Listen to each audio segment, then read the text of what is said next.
person. One single person.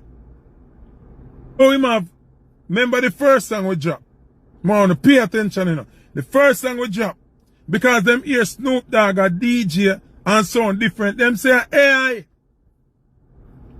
You remember when you drop that song there? Them say AI. Now, how stupid can you be? We could have song produced and a put out on all platform with AI Snoop Dogg. Uno a idiot. Uno na no blood clot sense. When me hear the boy them over TikTok talk about AI, me have to say, are some people dunce? You think you can put an AI Snoop Dogg and just a blood clot put up, boy, you have Snoop Dogg, but you think Snoop Dogg business are open land? So now we drop Rick Ross and Beenie Man. And little girl near Renita. What I gonna say now? Uno hear Rick Ross as a Kemar Favor McGregor, Beenie Man, uno hear it. We have T.I. on the album, then they're AI too. Them they're AI. Craig Illusion, we talk about Beenie Man album, Eminence. Ashanti, AI. Maya, AI. Rotomi, the African Afrobeat singer, AI.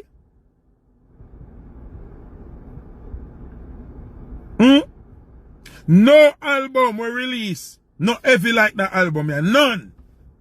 The closest thing come to this, a Massacre album. And the two biggest, the three collab have one, Damien Junior Gang Marley, and the two Batty Girl them. Kaim Avan, Coffee, and Lila Ike. So right there, so, me I wonder what kind of meds Massacre hold, or if at the record, me not really just hand on judgment upon him, but me I wonder if the record label force him to put Coffee and Lila Ike on it. Because you have Queen Africa, if you want to go for a rasta, you have Chanel Muir, you have, what the next little girl name, man?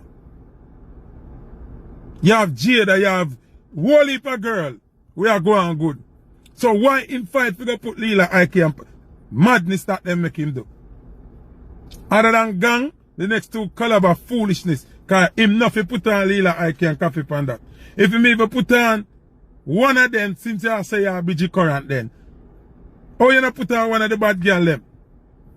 Or you not put on Vanessa Blink since you're not a link. So, Beenie Man album of the biggest and the heaviest collaboration them.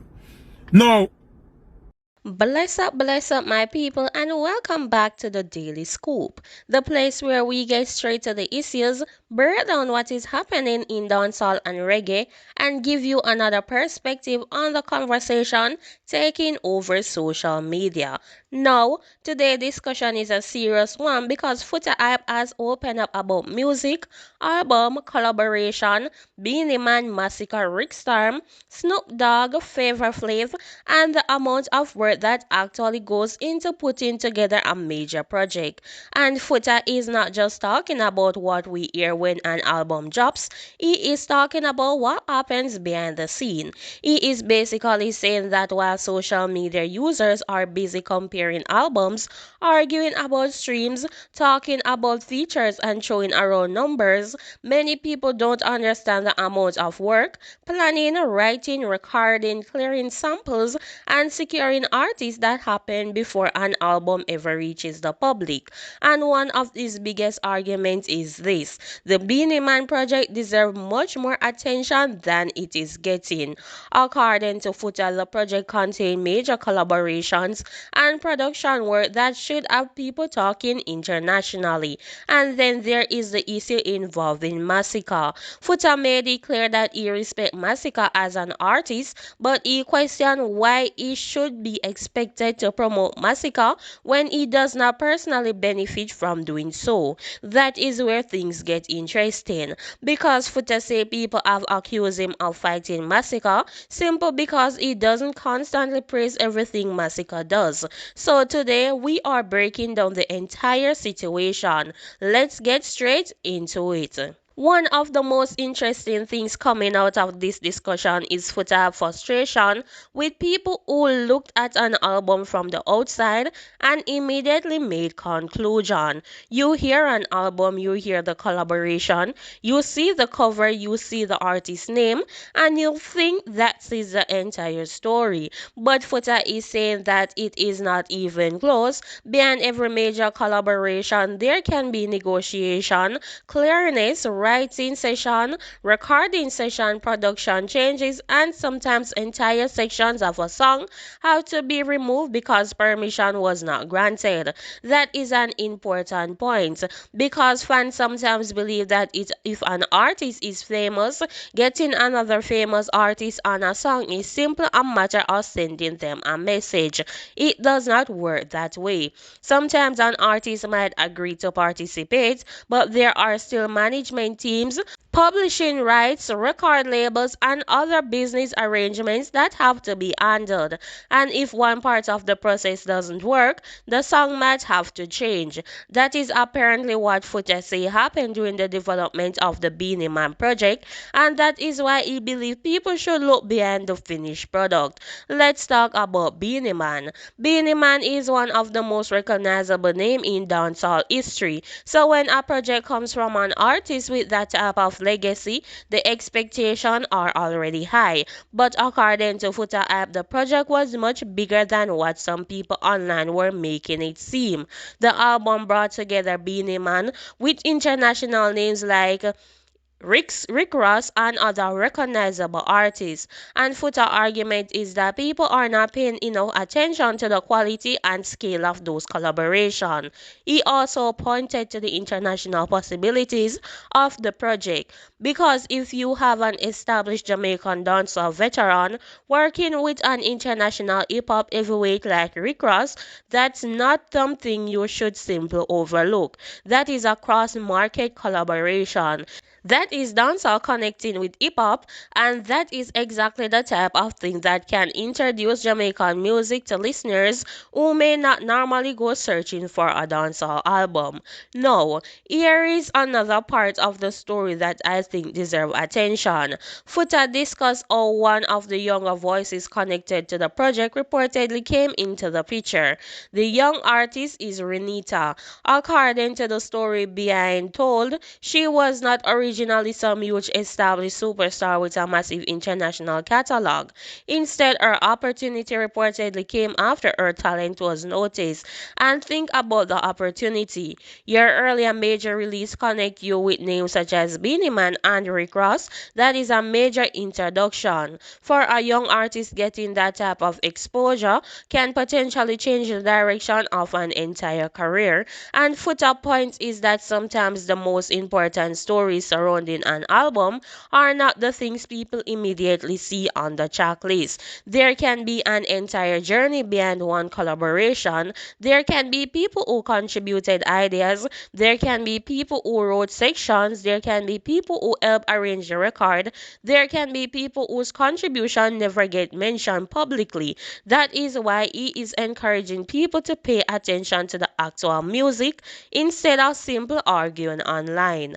Another name that comes into the conversation is Flavor Flav.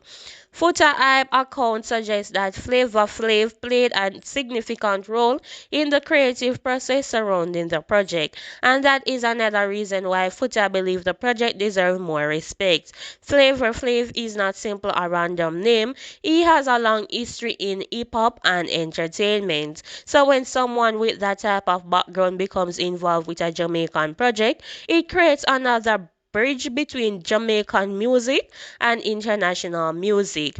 And Foota argument is basically look at what is happening here. You have got Jamaican dancehall, you have got Beanie Man, you have got Rick Ross, you have got international contributors, you have got younger talent, you have got people working behind the scene, yet the online conversation sometimes become nothing more than which album is better, who got more streams, who sold more, who has the bigger feature, and Foota believe that is missing the bigger picture. This is where the conversation gets even more interesting because Masicka is another major name being discussed. Masicka has established himself as one of the prominent artists of the modern dancehall generation, and Foota himself acknowledged that Masicka is talented. He has praised Masicka recording ability and consistency in the past, but Foota is making distinction between respecting an artist and working for an artist. That is an important difference. If you don't personally have a business arrangement with somebody, why would you spend all your time promoting their project? That is essentially the question Foota is asking. He says people have accused him of fighting Massacre because he is not constantly pushing Massacre music. But Foota response is, what exactly does he gain from doing that? That is a legitimate question. If someone spends their time discussing your album, promoting your show, defending your career, and creating attention around your music, there is usually some type of motivation behind it. Maybe it's friendship, maybe it's business, maybe it is mutual support, maybe they simply believe in the artist. But Foota is saying that in this situation, he has his own project and his own responsibilities. So he does not believe he has an obligation to constantly promote a massacre. Now, here is where Foota get more personal. He suggests that there have been times when he advice or opinion have been useful to Massacre. According to Foota, he believes some of his ideas have influenced certain aspects of Massacre presentation. But Foota doesn't want to be in a position where he gives advice, contributes energy, and then feels ignored afterward. That creates frustration, and that is why he is essentially saying, if you are going to use my advice, at least respect the relationship.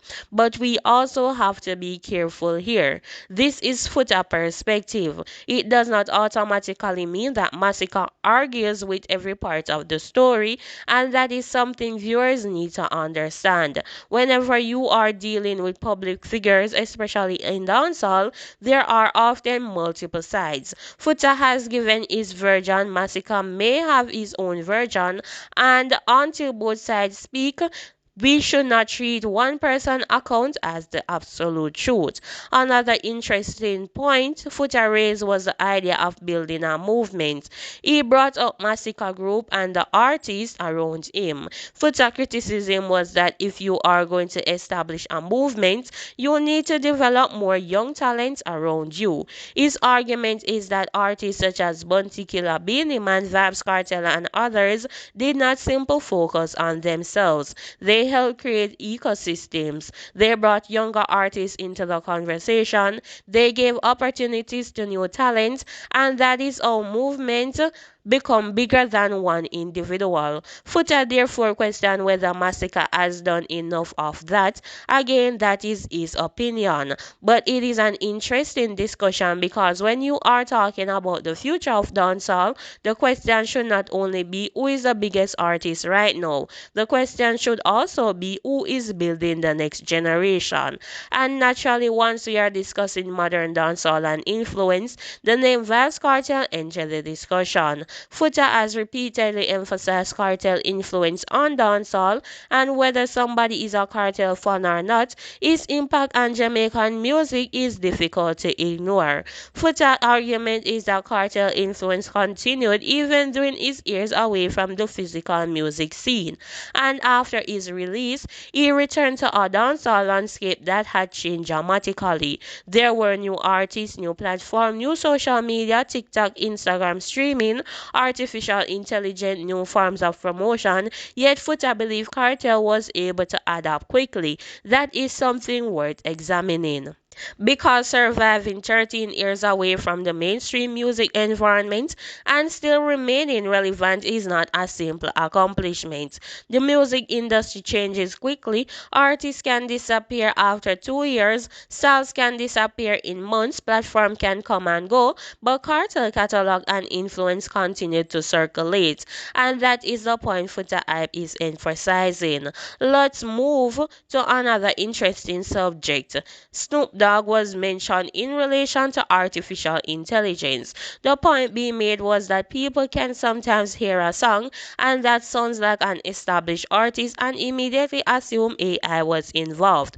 But Foota argument is essentially that listeners should not automatically jump to conclusion. Music has always involved imitation, inspiration, vocal effects, sampling technology, and production techniques. And now AI has added another layer to the conversation. But just because somebody hears a familiar voice or style does not automatically prove that the artist was involved or that AI was used. That's why people need to be careful before making accusation. If you don't know how a record was made, don't present assumption as facts. That's especially important today because technology can make almost anything sound believable.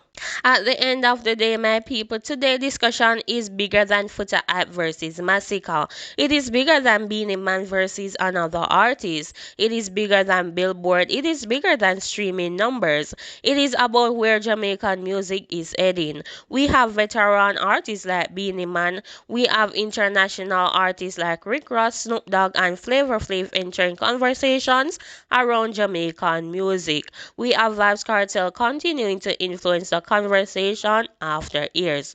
But no, I want to hear from you. Do you agree with Foota Hype that Beanie Man project deserve more recognition? Let me know in the comment section. Like this video, share and subscribe. Until the next one, stay safe, stay blessed, and keep supporting the Jamaican music.